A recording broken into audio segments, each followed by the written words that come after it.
Dan sekarang ini pedagang bukan cuma korban kebakaran, tapi juga korban kebijakan.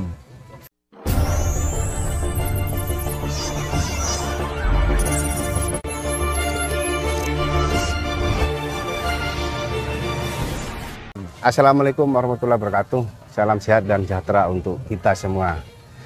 Hari ini saya kembali bertemu dengan Bapak Mahmud, politisi Partai Demokrat yang saat ini salah satu anggota Komisi A DPRD Surabaya.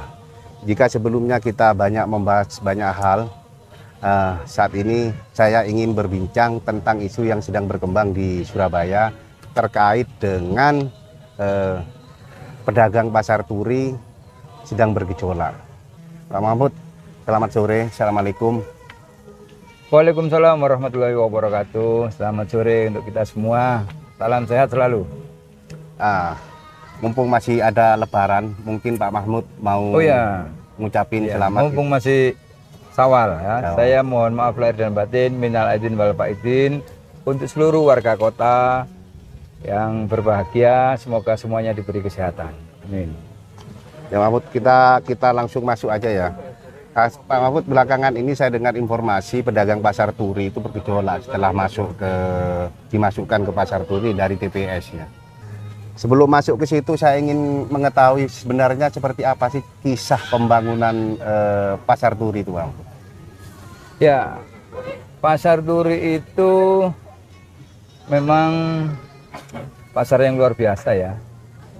Saya dulu sempat menulis juga karena sering terbakar, rutin sepertinya terbakarnya itu.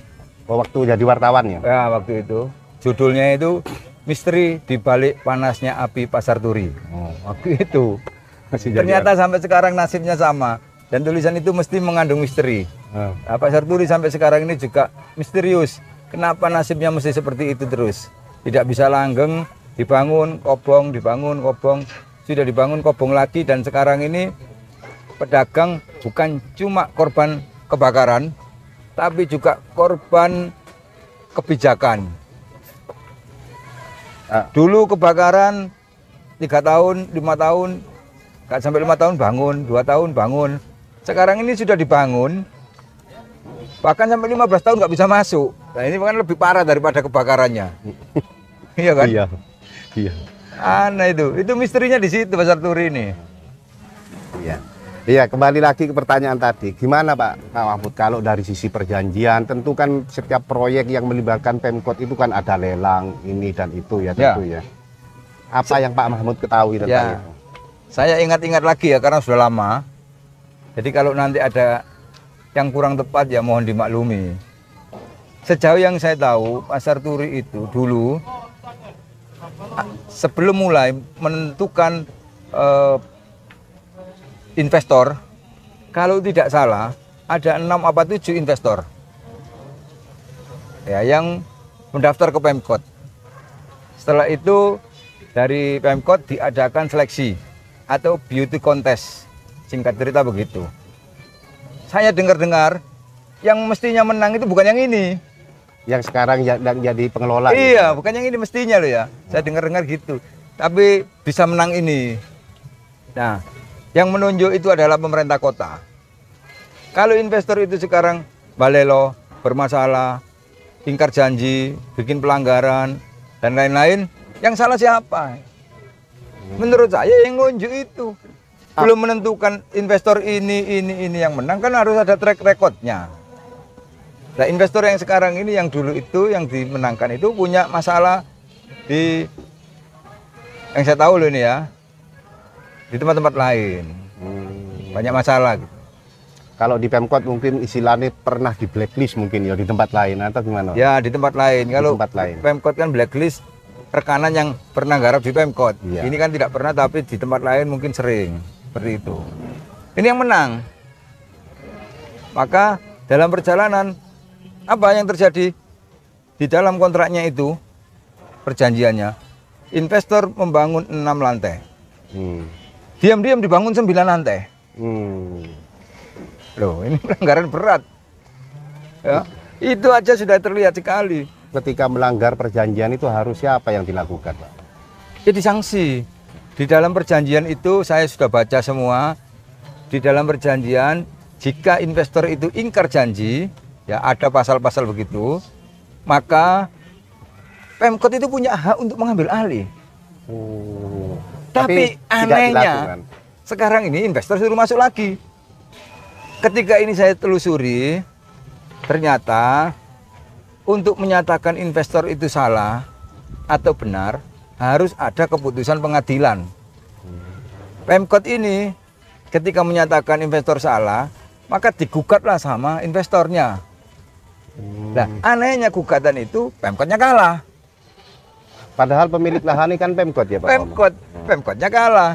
Karena kenapa cuma investor yang digugat, padahal ini banyak orang yang terlibat. Akhirnya kalah Pemkot, suruh gugat lagi. Nah, sekarang ini sampai Mahkamah Agung nggak selesai-selesai. Kalau sekilas dari penjelasan Pak Mahmud ini kok sepertinya ada hanya perseteruan antara Pemkot dan investor. Iya. Sementara pedagang ini Ya. kayaknya. Jadi ini adalah tukarane gajah-gajah Pemkot dan investor, korbannya adalah pedagang. Pedagang ini jadi korban. Kenapa? Karena perseteruan ini sampai pengadilan berlarut-larut, dianggap status quo, pedagang nggak boleh masuk. Padahal pedagang sudah beli, sudah banyak yang bayar, mulai dari ratusan juta, puluhan juta sampai miliaran. Pedagang sudah habis uang banyak. Begitu sudah selesai, tidak bisa masuk. Pak Ini Mahmud, faktanya. Pak Mahmud, saya lihat tuh kok sepertinya Pemkot itu dalam tanda petik ya, sayang banget pada investor ini. Kira-kira apa yang terjadi, Pak Mahmud? Pertama kan melanggar perjanjian kontrak 6 lantai jadi 9 lantai. Kan seharusnya itu kan ya sudah nggak kepake lagi. Ya. Tapi sampai hari ini masih kepake. Ya. Pertanyaan saya, kenapa Pemkot kok begitu sayang? Apa nggak ada investor lain? Itu loh maksud saya. Sejauh yang saya tahu ini, Pemkot itu sudah mau mengambil alih, menggugat atau digugat sama pengembangnya. Tapi karena Pemkot ini harus ada keputusan pengadilan untuk menyatakan pengambil alihan itu, digugatlah, saling menggugat itu. Tapi Pemkot kalah. Padahal jelas-jelas investor itu melakukan pelanggaran. Itu ya, masa pembangunan saja yang mestinya harus selesai sekian tahun, tidak selesai-selesai. Ini juga bermasalah, menjadi satu item untuk bahwa investor tidak tepat waktu. Sudah pelanggaran, belum yang kasat mata yang berupa bangunan. Sekarang ini, ya yang perlu diketahui oleh pedagang, saya baca dalam perjanjian, yaitu adanya masa kontrak antara Pemkot dan pengembang dan investor itu 25 tahun. Nah sekarang sudah tahun 2022, berarti itu perjanjian ditandatangani 2010, sudah 12 tahun, 12 tahun. tinggal sisa 13 tahun. Jadi pedagang bersama investor di dalam pasar itu hanya tinggal sisa 13 tahun. Selanjutnya itu akan diambil alih pemerintah kota. Nah ketika ini diambil pemerintah kota tentu beda, karena pemerintah itu ya boleh ngambil untung tapi tidak seperti swasta. Loh, Kak Mahmud, dengan masuknya pedagang ke dalam pasar turi dari TBS kan menurut saya itu menguntungkan pedagang. Bisa dapat AC atau punya setan, terjamin kebersihannya, fasilitasnya lengkap. Kan lebih enak di dalam. Berarti ini kan menguntungkan pedagang, Pak Mahmud. Ya, itu kan harusnya gitu. Tetapi yang saya dengar, saya lihat, jadi 2 hari menjelang Lebaran kemarin saya ke sana. Ya, saya lihat di sana itu banyak yang tutup. Setannya banyak yang tutup, pedagangnya banyak yang nggak jualan. Saya lihat juga banyak yang kotor, toilet tidak dibersihkan, lalu di food court-nya banyak yang tidak buka, tidak ada pengunjung sama sekali. Nah, ini dilema. Dilemanya di mana pedagang itu harus masuk dulu, baru nanti pengunjung bisa datang. Ya, sementara ini pengunjung sudah tidak ada, pedagangnya tidak masuk. Inilah dilemanya di situ. Andaikan semua pedagang masuk, apakah dijamin pengunjungnya ada? Karena pasar turi yang sekarang ini menurut saya lahir itu sudah cacat. Loh, kok bisa gak ada pedagang Pak Mahmud? Wong waktu saya dari pemberitaan ya, waktu Ya. pertama kali dimasukkan awalnya 500, terus 1000, bahkan ribuan lah pedagang Ya. pasar turi masuk penuh ke pasar turi ya. Itu menurut pemberitaan. Kok sekarang kemana orang yang ribuan itu? Apakah itu hoak atau apa? Saya nggak tahu itu. Pak Mahmud yang tahu. Sekarang ini bisa dilihat faktanya di lokasi. Ya, di lokasi itu sepi, setanya banyak yang tutup, hampir nggak ada pedagang. Ya kalau ada itu, waktu itu saya lihat yang agak banyak yang jual itu yang bagian ABRI, rompi-rompi satpam, Pakaian dinas lah, iya. yang seperti itu ada beberapa yang jual. Tapi di tempat lain kosong melompong. Nah ini fakta yang saya sampaikan. Iya. Terus ketika melihat ini, apa yang diceritakan Pak Mahmud ya, dari perjanjian sudah melanggar ya toh. Terus Pemkot digugat oleh investor kalah ya toh. Terus bagaimana nasib pedagang nantinya ini? Nah sekarang kan mereka itu sudah 2 tahun lebih Pak Mahmud, Ya. 15 tahun lah Ya. mereka nggak dapat. Inilah yang masalah ya. Nasib pedagang itu sekarang kan diserahkan sepenuhnya kepada investor. Ya, sementara investor ini orientasinya adalah untung karena dia bisnis. Yang penting untung gitu aja. Mana ada investor mau rugi? Sebenarnya kalau menurut saya, ya semua fasilitas diperbaiki sesuai komitmen, semuanya dimasukkan dengan dibantu promosi sehingga pasar turi ini bisa bangkit lagi seperti dulu, di mana menjadi kebanggaan warga Surabaya dan Jawa Timur khususnya, tempat kulaan dan lain-lain. Nah, sekarang ini pedagang masuk jualan di sana, dikatakan ribuan orang sudah buka, tapi tidak ada pengunjung. Begitu buka setan, dia harus mengeluarkan operasional dirinya, atau kalau pakai pegawai, bayari pegawai, terus dia harus kulaan lagi setelah 15 tahun vakum. Bagi mereka yang punya stand-stand di tempat lain yang sudah dibuka di tempat-tempat lain, langsung bisa buka cepat di situ. Tapi ada juga yang tidak punya modal awal, ada yang mengharapkan Bank Jatim, ada yang mengharap pinjaman dari sana sini. Ini sama dengan gali kubur lagi. Dia punya kewajiban untuk membayar angsuran yang sebelumnya tertunda, sekarang diwajibkan bayar. Nanti bulan Juni, bulan depan, dia harus bayar service charge-nya tiap bulan, ya, terus dan beban-beban lain. Kalau dia modal awalnya dari bank, nah ini kan tambah dalam kuburnya, dia harus membayar angsurannya di bank untuk modal awal. Ya kalau laku. Kalau yang dijual ini ternyata tidak ada pengunjung di situ, ngedrop lagi. Tapi dia tetap harus mengangsur bank lagi.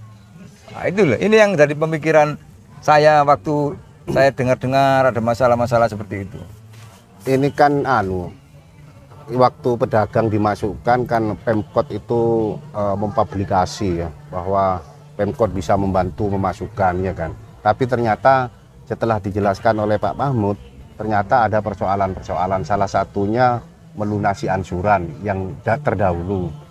Nah, menurut Pak Mahmud sendiri kira-kira solusinya apa ini Pak Mahmud? Biar nasib pedagang ini bisa berjualan di sana, karena sudah hampir 15 tahun kurang lebih Ya. mereka itu menunggu dan sampai hari ini juga belum jelas. Ya, kalau sudah seperti ini kondisinya, kalau boleh saya kasih saran, pedagang itu masukkan dulu, tidak usah pakai beban.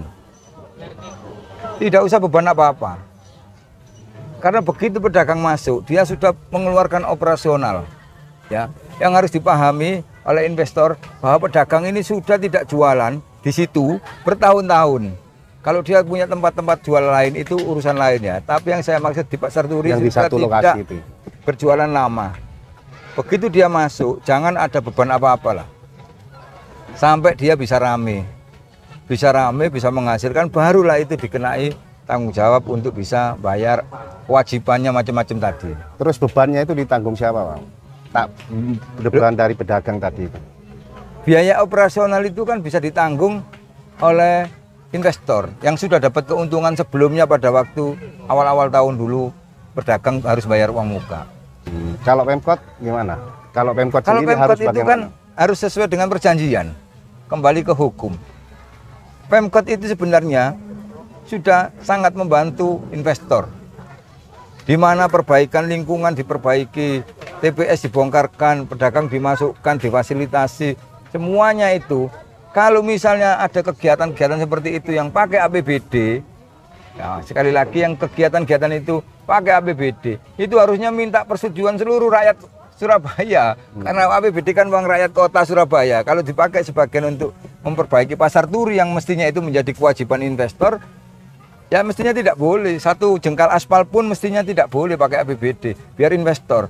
Tapi kalau ada APBD yang masuk dalam pasar turi, ini yang nggak boleh, karena itu milik sementara ini menjadi tanggung jawabnya swasta. Berarti bisa nanti kalau ada APBD masuk ke sana, BPK bisa nggak kira-kira? Bisa mengkoreksi. Lalu ada lagi yang menjadi beban ya. Sebenarnya pedagang ini menurut saya ini juga kena apa ya, kena tipu atau kena apa ya. Misalnya ya, pada waktu promosi dulu itu kan tanah Pemkot, kerjasama investor dan Pemkot, tanda tangan 2010 ditandatangani. Ya. Lalu investor itu menjual dengan judul strata title. Strata title itu seperti hak milik. Loh kok bisa? Padahal itu tanah Pemkot. Judulnya strata title ini untuk mempengaruhi nilai jual setan kepada calon pembeli. Dijanjikanlah strata title, fasilitas umum dan lain-lain ada di dalam, ya. Sehingga nilai jualnya jadi mahal. Ini mirip yang di Ngesong, yang dibuat ruko-ruko itu, yang sama Angkatan Udara. Nah, itu sama dulu, itu tanah milik Angkatan Udara, terus dibangun ruko, dijual dengan judul strata title, jadi mahal. Akhirnya Angkatan Udara tahu, loh ini punya saya kok dijual strata title, di-cut langsung. Nah, ini sama. Status yang sekarang ini apa? Nah, ini adalah tanah milik Pemkot, kerjasama dengan pengembang selama 25 tahun, pengembang dikasih hak mengelola. Sekarang sudah berlangsung 12 tahun, tinggal sisa 13 tahun. Nah, dalam perjanjian kemarin, Pemkot itu merubah perjanjian yang strata title itu menjadi hak pakai. Hak pakai, diganti yang strata title itu menjadi hak pakai. Pedagang suruh tanda tangan hak pakai. Tapi pedagang sudah terlanjur beli dengan harga yang strata title. Harusnya turunkan dulu harganya investor itu. Logikanya kan gitu. Harusnya disanksi. Tapi kenapa kok investor sekarang mengelola baik-baik saja, nggak ada masalah sama Pemkot? Padahal penuh masalah. Status strata title itu sepengetahuan Pemkot enggak? Enggak. Kalau Pemkot tahu, mestinya nggak boleh.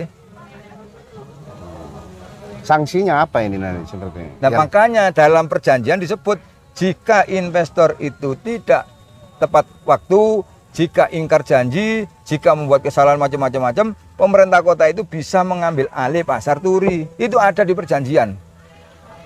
Tapi tadi Pak Mahmud sendiri ngomong masih proses hukum dan lain-lain. Iya. Tapi sekarang investor suruh masuk lagi.